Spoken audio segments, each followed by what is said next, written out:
NAR's Community Outreach Grants. Empowering Miami Realtors' Affordable Housing Initiative.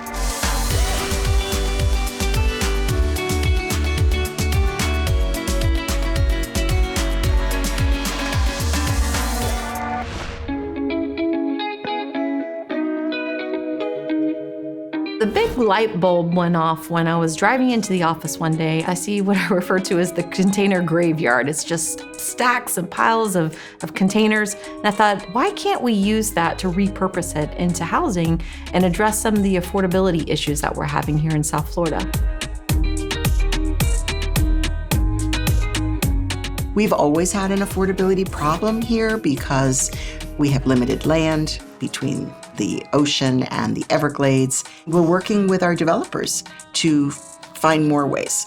Anything creative that we can do to increase the supply, to reduce the demand, and hopefully bring some of these prices into reality. It's terrible. I mean, a 2-bedroom, 1-bathroom house here is probably selling for $450,000, and this community has long had a need for affordable housing. Advocating for affordable housing is one of the Miami Association of Realtors' top initiatives. You make a great point, Jack. We talked about adaptive reuse, which is using commercial buildings and converting them to residential housing. We talked about the container home concept, teacher housing on schools, building housing on parking garages. What we decided to do is build this container home prototype to tell our story. With the help of an NAR Community Outreach Grant, the Miami Realtors built a container home made from 2 repurposed cargo shipping containers to study and advocate for regulatory changes to reduce barriers to housing affordability. It took 6 years for us to finish this project, from the time that it was a concept to the time that we finally sold it to the homeowner. The battleground of affordable housing is going to happen in the zoning and planning departments in all of our cities throughout the country. The first battle, finding land in densely developed Miami-Dade County. I did a public records request and we got a list of all the surplus lots. The parcel that we identified, it was taken through eminent domain back in the 1970s. It had high visibility. It was on a corner lot and we wanted to make sure everyone could see it. The idea that the Miami Association of Realtors brought to us, which was creating an affordable home, a container home on a non-conforming lot, that really laid the foundation to the city revisiting all lots that were non-conforming. Getting land transferred out of a county to a nonprofit is quite a challenge. One of the ways that made it easier was to explain to them that it would be used for an affordable housing purpose and not cost the government any money. In fact, the land was actually costing the taxpayers. With the land gifted, planning was underway. What the Miami Realtors did not expect were all the roadblocks along the way. Luckily, Jack Levine, an engineer and general contractor, was on the team. The biggest challenge was educating government authorities on what this is. This is not a manufactured home. This is not a mobile home. This is a home that was site-built. What we learned is that there were a lot of rules and guidelines within the zoning code, within the planning department, that just made it a lot more expensive of a project than originally thought. Some of the roadblocks that we had, what they call junior review committees, which is the Environmental Review and Preservation Board.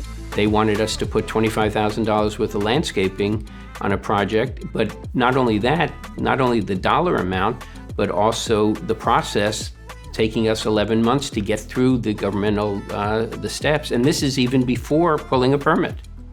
It's absurd. The sewer lateral, for example, you apply for water and you apply for sewer, but you don't apply for them at the same time. So what happens is you end up breaking the ground twice and having to resurface that asphalt twice when it could be streamlined and done at the same time and would have saved money for that future homeowner.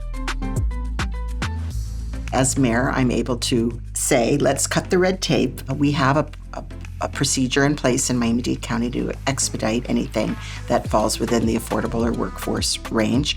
We also recently passed something I think is incredibly important called ADUs, or accessory dwelling units, and we're allowing properties to be upzoned to accommodate additional units of housing.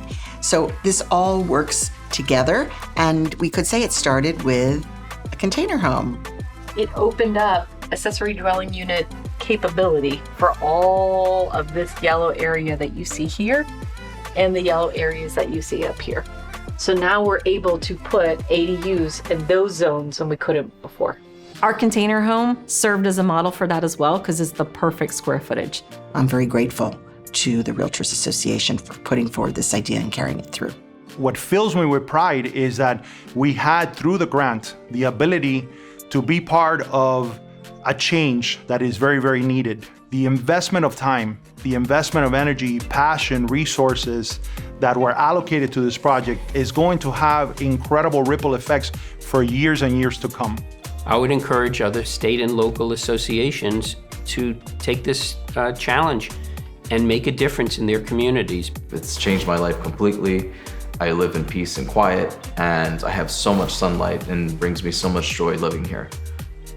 Elvis qualified under HUD's first-time homebuyer assistance program and beat out multiple bids, purchasing the home for $160,000. It feels as if I won the lottery. I would imagine for many Americans this would be a dream come true. To learn how the Miami Association of Realtors cut the red tape for housing affordability by permitting the use of non-conforming lots, creating an expedited review process, enabling container homes for accessory dwelling units, and reducing overall housing costs, visit miamirealtors.com/container home. And to learn more about NAR's community outreach grants, visit realtorparty.realtor/community outreach.